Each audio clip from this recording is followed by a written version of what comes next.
ओम नमः सिद्धेभ्यः। ओम नमः सिद्धेभ्यः। विश्वविज्ञं विधिं वेदं वीरं विराग वैभवं संगमुक्तं यजे बुद्धं केशवं शंभवं शिवम। अहिंसा परमो धर्म की, महावीर भगवान की। प्रातः स्मरणी परम पूजाचार्य गुरुवर श्री विद्यासागर जी मुनि महाराज की जय।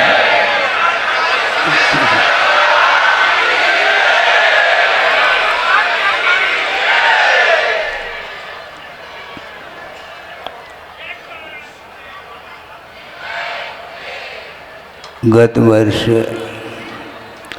वर्षा युग की स्थापना जबलपुर को मिली थी और समय निकलते देर नहीं लगता, 1 वर्ष पूर्ण होने को है। और वहाँ से वर्षा युग की निष्ठापन के पश्चात विहार करते हुए मुक्तागिरी सिद्ध क्षेत्र पहुँचे। वहाँ पर कुछ दिन प्रवास रहा। उसके बाद विहार करते हुए महाराष्ट्र नागपुर को मिला। 3 महीने तक लगातार वहाँ पर ग्रीष्मकालीन समय व्यतीत हुआ धर्म ध्यान के साथ। और पुनः वर्षा युग के निमित्त को लेकर के विहार करते हुए आज मध्य प्रदेश की राजधानी भोपाल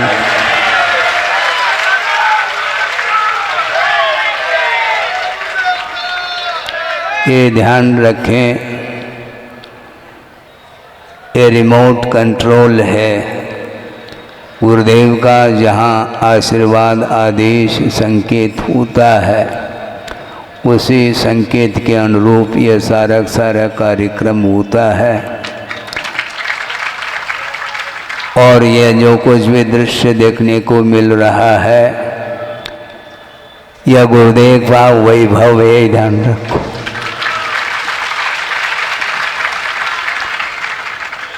ये सारा वैभव गुरुदेव के माध्यम से यहाँ तक ये वैभव देखने को मिल रहा है। आपके सामने 2 पंक्ति मंगलाचरण के रूप में रखा। गुरुदेव ने ही उन 2 पंक्तियों को अपने कर कमलों से लिखा है। क्या सुना आपने? विश्वविज्ञम, विश्व को जानने वाले सर्वज्ञ भगवान होते हैं। विधिम वेदम, वे कर्म को भी जानते हैं। वीरम विराग वैभवम, ऐसे वीर प्रभु को याद किया है जिनका वैभव क्या है? विराग वैभवम कहा। वीतराग भाव ही जिनका वैभव है, राग नहीं, ये ध्यान रखें। संग मुक्तम कहा है। संग अर्थात परिग्रह, परिग्रह से मुक्त हुआ करते हैं वीतरागी प्रभु। तो ऐसे स्थिति में वे वीर भगवान हो अथवा यजे बुद्धम कहा, चाहे वो बुद्ध हो और चाहे केशव हो, चाहे शंभव हो अथवा शिव हो, ये नामांतरण को लेकर के हैं। किंतु इन सबको स्मरण में लाते हुए वीतराग प्रभु की ही अर्चना की गई है। इसलिए समय आज जो मिला है बहुत कम समय मिला है। और मध्याह्न में यह काफ़ी लंबे समय तक यह आपके बीच में गुरुदेव को स्मरण करने के लिए अवसर मिलेगा। वस्तुतः देखा जाए कल तिथि के अनुरूप आषाढ़ सुदी पंचमी जिस तिथि के दिन, जिस मंगल तिथि के दिन गुरुदेव की दीक्षा हुई थी, दैगंबरी दीक्षा, जो आचार्य ज्ञान सागर महाराज जी ने उनके लिए प्रदान किया था, उनको स्मरण करना है। बीच बीच में प्रसंग के अनुरूप में एक शब्द का प्रयोग करता रहता हूँ।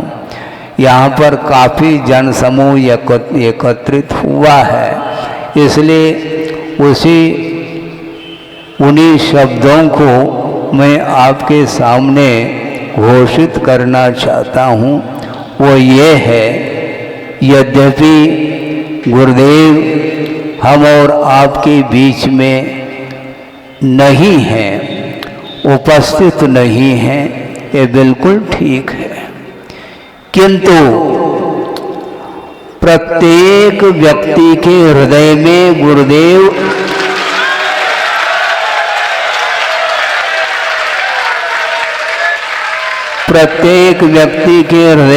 गुरुदेव विराजमान है।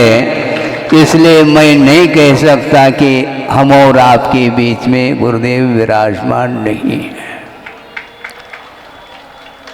ये भावों का खेल है, ध्यान रखो। गुरुदेव ने 50-55 साल तक उन्होंने आत्म साधना की है।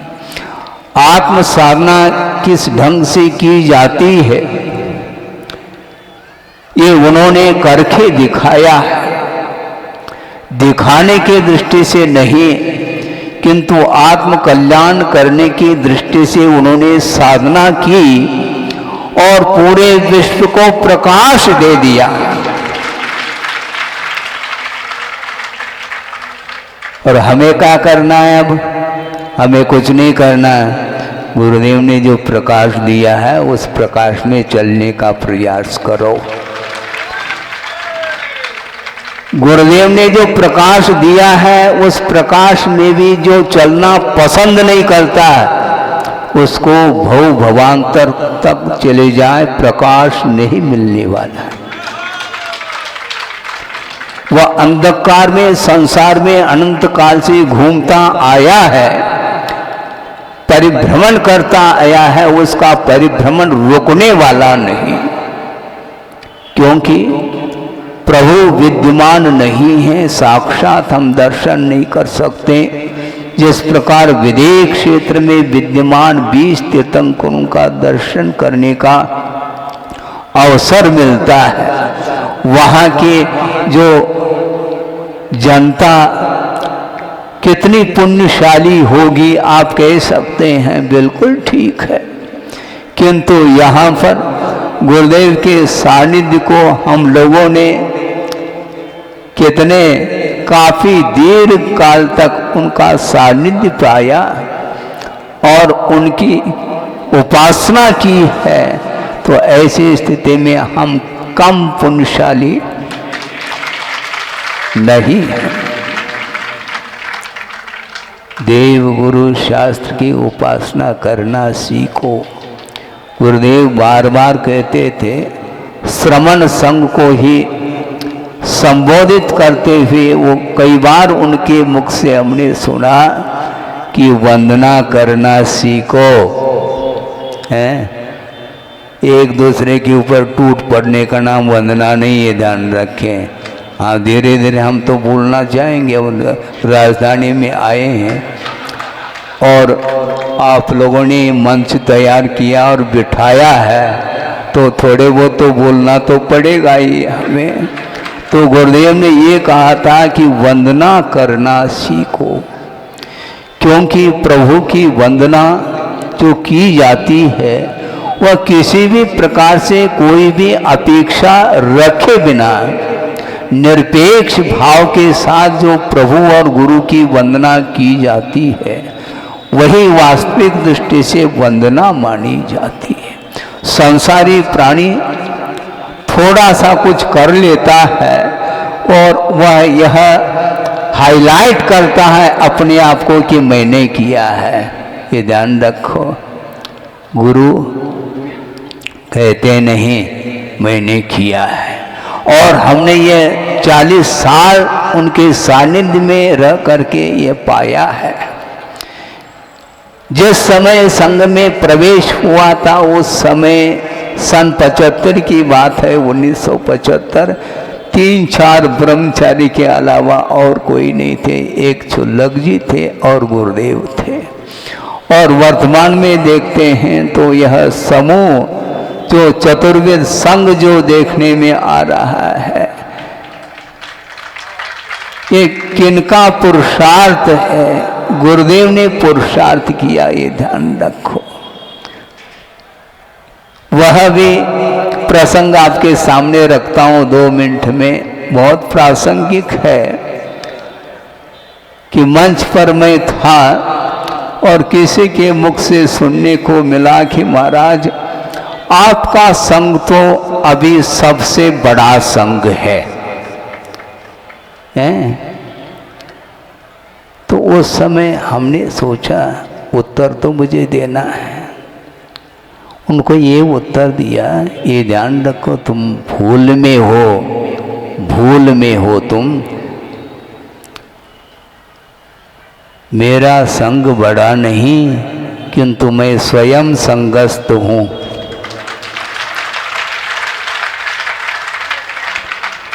संग किसका है? निर्माण किसने किया है?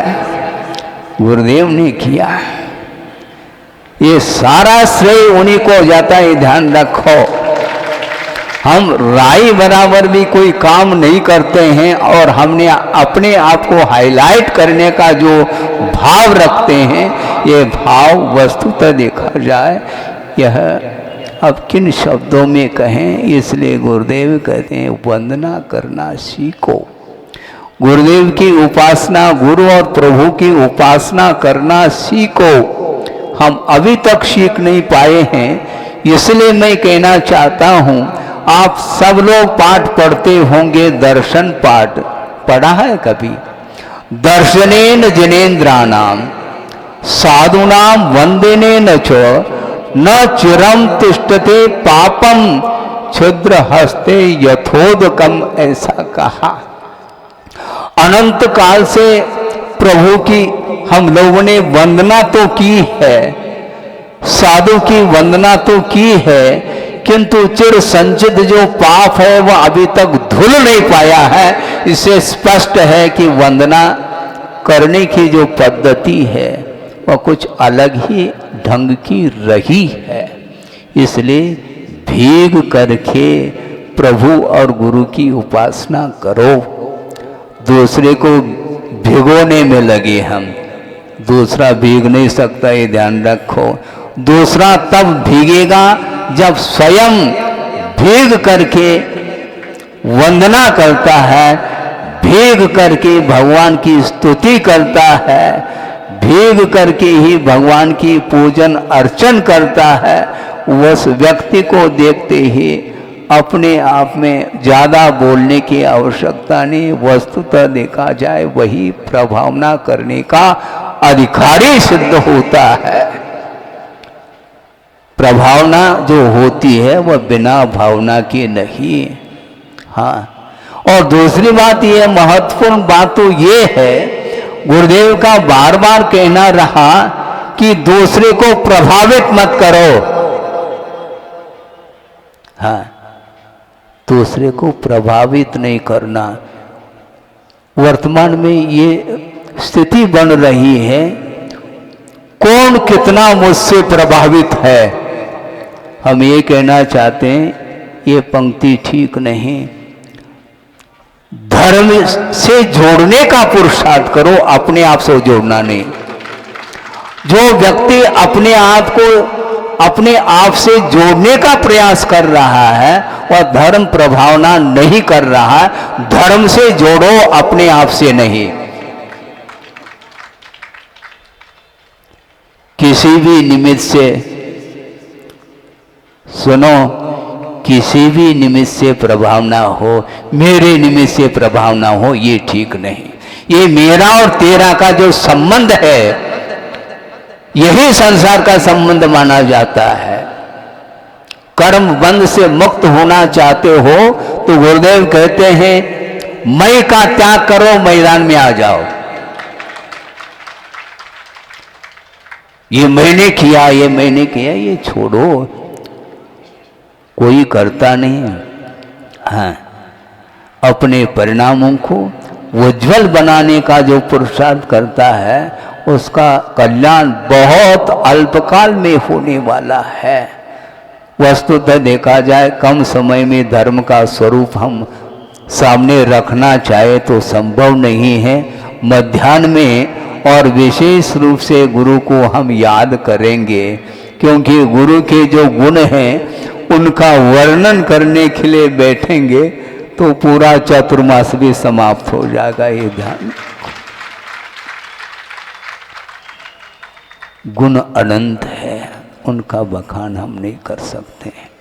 और दूसरी बात यह है, 2 मिनट और लेना चाहता हूं क्योंकि विलंब से माइक मिला है।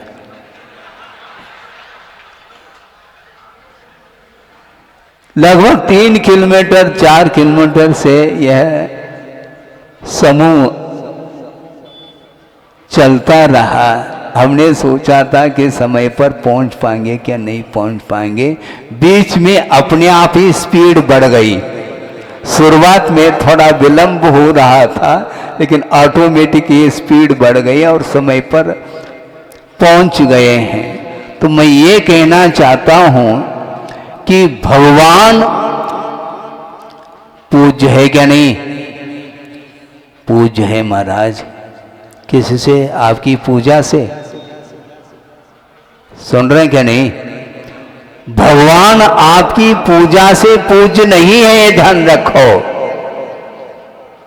हाँ, गुरुदेव ने कहा था कि भगवान भक्त से प्रसन्न होते हैं, लेकिन ये ध्यान रखो उन्होंने साथ साथ क्या कहा, भगवान आपसे प्रसन्न हो सकते हैं लेकिन आपकी पूजा से, आपकी स्तुति से, आपकी वंदना से, यानी प्रभु की वंदना, प्रभु की स्तुति और प्रभु की पूजा से भगवान प्रसन्न नहीं होते।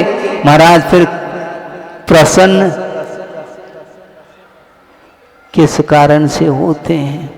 भगवान हमेशा प्रसन्न प्रत्येक भक्त से होते हैं यदि वह आज्ञा का पालन करता है।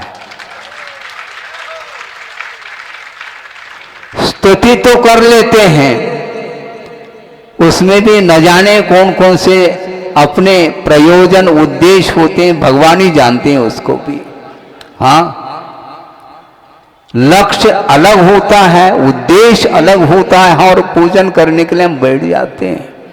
ऐसा नहीं, भगवान अपनी साधना के माध्यम से पूज्यता को प्राप्त हुए हैं, किंतु उनकी पूजा करने से उनका कोई विकास नहीं होने वाला और संसारिक प्राणी का जो जीवन पतित है वह पावन बनता है भगवान की पूजन करने से।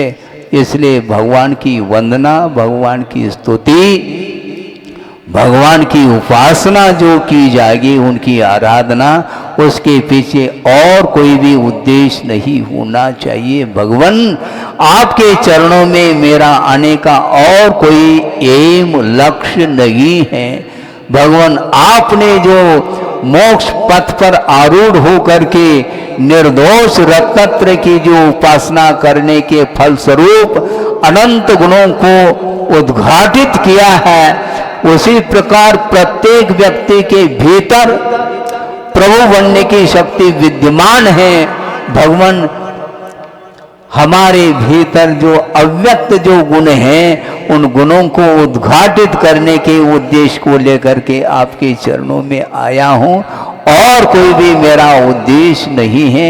इस प्रकार जो भाव रखता है उससे भगवान प्रसन्न होते हैं।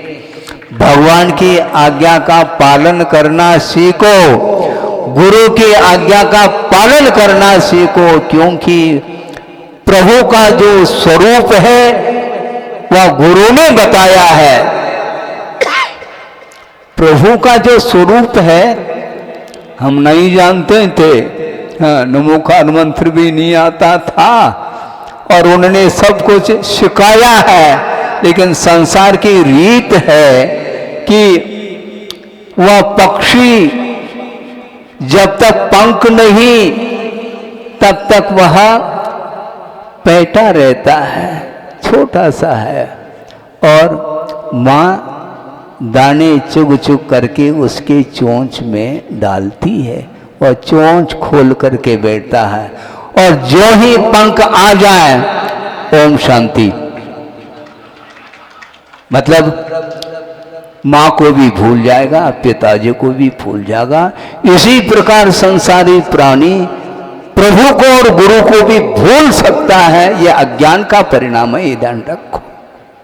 इसलिए ज़्यादा समय नहीं, 10 बज चुका है, और शेष जो कुछ भी विषय है गुरुदेव के विषय में वह मध्याह्न में आप सुनेंगे।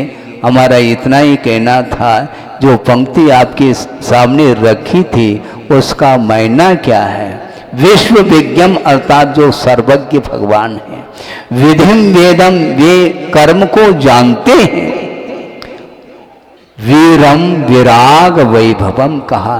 वीर प्रभु कैसे हैं? वैराग वीतरागता ही जिनका वैभव है, राग उनका वैभव नहीं। और संसारी प्राणी को राग अच्छा लगता है, वीतरागता की बात करने लग जाए तो वह ऐसा महसूस करता है जैसे सफोकेशन हो रहा हो। हाँ, और राग की बात कर लें तो वंस मोर कहता है वो।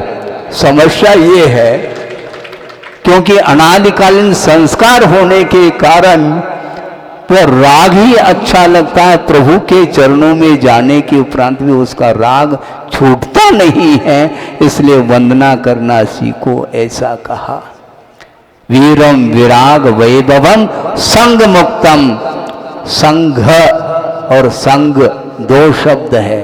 संघ अर्थात चतुर्विध संघ समूह होता है, और संघ का अर्थ परिग्रह होता है, जो परिग्रह से मुक्त है। लेकिन ये मार्के की बात कहना चाहता हूं कि दिगंबर अवस्था को प्राप्त करने के उपरांत भी, क्यों?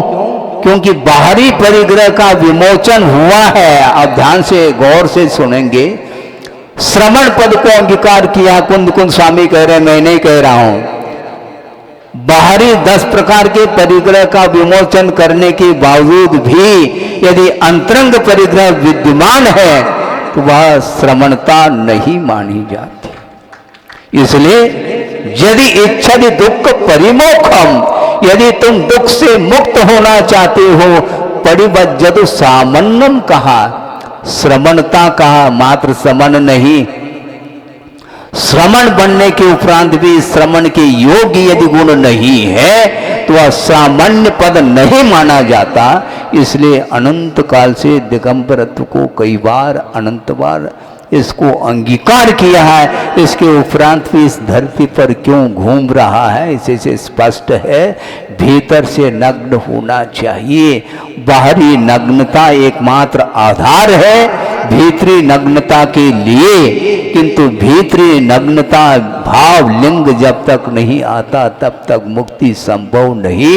इसलिए संग मुक्तम यजे बुद्धम, वह बुद्ध हो, केशव हो, शंभव हो अथवा शिव हो, क्योंकि विराग वैभवम कहा। वीतरागता ही जिसका वैभव है। किसी भी नाम से पुकारो, हमें कोई प्रयोजन नहीं है, क्योंकि गुरुदेव ने कहा था कि ये जैन धर्म जातिवाचक धर्म नहीं है। ध्यान रखे, जो इंद्रियों को और कर्मों को जीतता है, दुनिया को नहीं। दुनिया को जीतने का नाम जन नहीं है। दुनिया को जीतने के लिए संसारी प्राणी अखाड़े में जैसे उतरता वैसे उतर रहा है। दुनिया को जीतना नहीं, अपने आप को जीतना है। तो अपने आप को कैसा जीता जा सकता है? बिना वीतरागता के अपने आप का विजय संभव नहीं है। अनंत काल से मोह की विजय हुई है, किंतु आत्मा की हार हुई। किंतु एक बार यदि मोह का पराजय कर लें एक बार मोह को यदि परास्त कर लें तो निश्चित रूप से आत्मा की विजय अनंत काल से वह विजित रहेगा। इसलिए चाहे शिव हो, चाहे शंभव हो, चाहे बुद्ध हो, चाहे और कोई भी हो, किंतु विराग वैभवम वीरम, वीर कहो कोई भी, हमें नाम से प्रयोजन नहीं है। गुरुदेव का कहना है जिन धर्म वह जो जीतता है, अपनी आत्मा की जीत जिसके द्वारा होती है वह विजय को प्राप्त कर लेता है। इसलिए हमें और कुछ नहीं चाहिए। आचार्य महाराज ने बहुत मार्की की बात कही थी और इतनी लघुता प्रकट की थी उन्होंने अपने शब्दों में, अपने आप में वह बार बार स्मरण करने योग्य वह विषय है। उन्होंने ये कहा था, मुझे तीर्थंकर बनने का कोई विकल्प नहीं। सुन रहे हैं आप? मुझे तीर्थंकर बनने का कोई विकल्प नहीं, केवल प्रभु के समो शरण में किसी कोने में मुझे जगह मिल जाए, पर्याप्त है, इसको बोलते हैं। इस प्रकार जिसके अंदर लघुता हमेशा विद्यमान रहती है वही गुरु बनने के अधिकारी होते हैं। गुरु वही बनता है। गुरु ने एक बात कही थी, हाइकू हो या कुछ भी हो, दो पंक्ति हमने सुनी थी, दीक्षा दी नहीं जाती। सुन रहे हैं आप? दीक्षा दी नहीं जाती, दीक्षा ली जाती है और पद दिया जाता है योग्यता के अनुसार।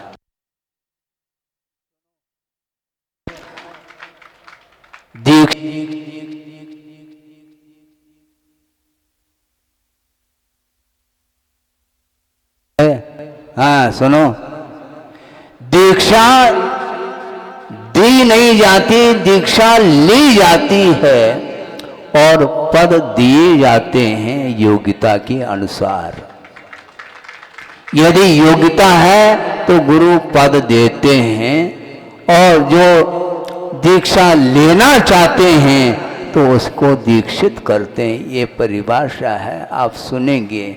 इसलिए ज़्यादा नहीं, समय ज़्यादा ना हो, इसलिए इस प्रकार ये जन समूह सामने है। सब लोगों ने इस विषय को संक्षेप में जो दिया है, मैं अपने तरफ से देता नहीं, किंतु मैं हमेशा गुरु के वचनों को दोहराता हूँ। क्या मैं गुरु के वचनों को दोहरा रहा हूँ, किंतु रहा तो एक ही है।